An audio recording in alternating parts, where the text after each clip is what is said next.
Les Lusitaniens, une résistance farouche contre Rome.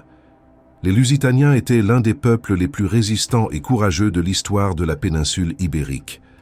Leur histoire est remplie de bravoure, de lutte pour l'indépendance et de défis contre les forces du puissant empire romain. Aujourd'hui, nous explorerons l'origine des Lusitaniens, comment ils ont résisté à la domination romaine et les impressionnantes tactiques de guérilla qu'ils ont employées pour défendre leurs terres. Mais avant de commencer, abonne-toi à notre chaîne si tu es passionné par les histoires oubliées de l'histoire ancienne. Laisse aussi un commentaire pour nous donner ton avis sur la résistance lusitanienne. Commençons. L'origine des Lusitaniens.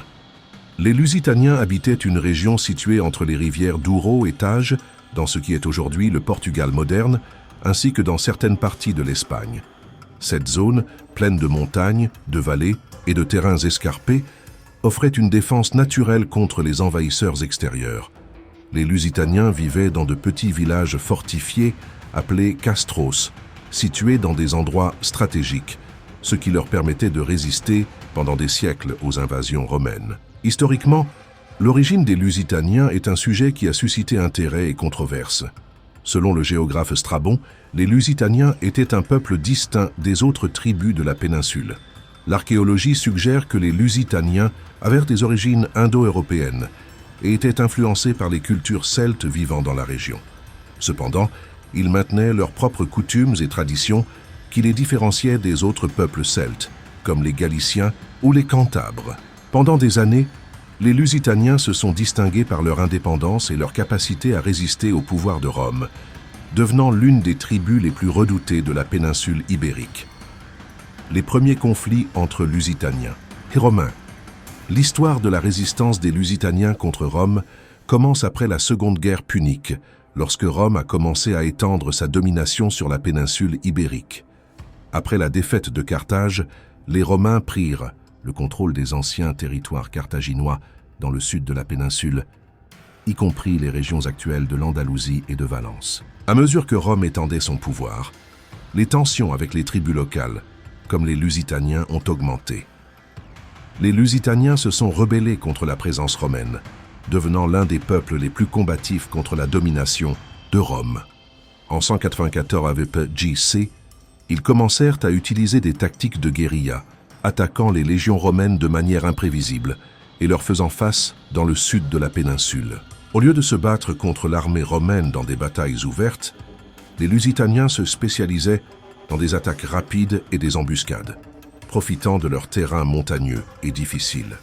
Pendant des années, les Romains ont essayé de contrôler la région, mais les Lusitaniens continuèrent de résister. Malgré la supériorité militaire de Rome, les Lusitaniens maintenaient leur indépendance, ce qui en faisait un grand défi pour Rome. La longue guerre de résistance des Lusitaniens. Au cours des décennies suivantes, la guerre entre les Lusitaniens et les Romains fut féroce. Les Lusitaniens adoptèrent diverses tactiques de résistance qui leur permirent de continuer à se battre efficacement contre une armée beaucoup plus grande. Le terrain montagneux, rempli de forêts et de rivières, leur donnait un avantage, car ils pouvaient disparaître rapidement dans le paysage et attaquer les Romains lorsqu'ils s'y attendaient le moins. Les victoires des Lusitaniens contre les légions romaines furent nombreuses. Cependant, en 179 AVJ-C, le commandant romain Tibère Sempronius Gracchus réussit à négocier une trêve avec les Lusitaniens, cherchant à pacifier la région. Gracchus fit preuve de diplomatie pour traiter avec les Lusitaniens, réussissant à faire cesser temporairement les hostilités. Malgré la trêve, le conflit ne prit pas fin, car Rome continua d'envoyer de nouveaux gouverneurs qui négligèrent les accords de paix. Cela généra du ressentiment chez les Lusitaniens, qui prirent à nouveau les armes pour défendre leurs terres. Viriato, le leader immortel des Lusitaniens. L'un des moments les plus significatifs de l'histoire de la résistance lusitanienne fut l'arrivée d'un leader extraordinaire, Viriato. Né dans une famille lusitanienne, Viriato devint une figure clé dans la lutte contre Rome. Dès son jeune âge, il montra une grande habileté pour la stratégie militaire et un caractère audacieux, qui fit de lui le leader incontesté des Lusitaniens. En 147 AVJ-C, Viriate organisa une grande offensive contre les troupes romaines dans la région de Turdetania, utilisant des tactiques de guérilla pour déconcerter l'armée romaine. Lors de son premier affrontement, il remporta une victoire spectaculaire, consolidant ainsi sa renommée et son pouvoir parmi les tribus ibériques.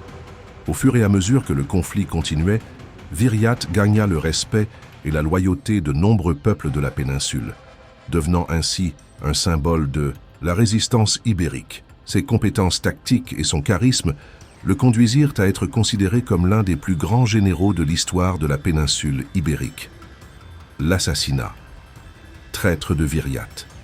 Cependant, le destin de Viriath fut marqué par une tragédie. En 140 avec JC, après des années de lutte réussie contre Rome, Viriath fut assassiné par 3 de ses propres compagnons. Ces traîtres, soudoyés par Rome, le tuèrent pendant qu'il dormait, mettant fin à la résistance organisée des Lusitaniens. Malgré sa mort, l'héritage de Viriath perdura parmi les Lusitaniens et les autres peuples de la péninsule. Son héroïsme et son combat pour la liberté restèrent un symbole de résistance pendant des siècles. La fin de l'indépendance lusitanienne. Après la mort de Viriath, les Lusitaniens continuèrent à résister sous la direction de Tautulos, mais sans le même talent stratégique que leurs prédécesseurs. En 140 AVJC, Rome relança la guerre avec une force imparable, et les Lusitaniens, épuisés, furent finalement vaincus. L'indépendance lusitanienne prit fin, et la région fut incorporée à l'Empire romain. Malgré la chute de leur résistance organisée, les Lusitaniens continuèrent à influencer la culture romaine, et leur histoire resta inscrite comme un exemple de bravoure et de détermination face à l'oppression. L'histoire des Lusitaniens est une histoire de résistance héroïque, de bravoure et de lutte pour l'indépendance contre la puissance de Rome.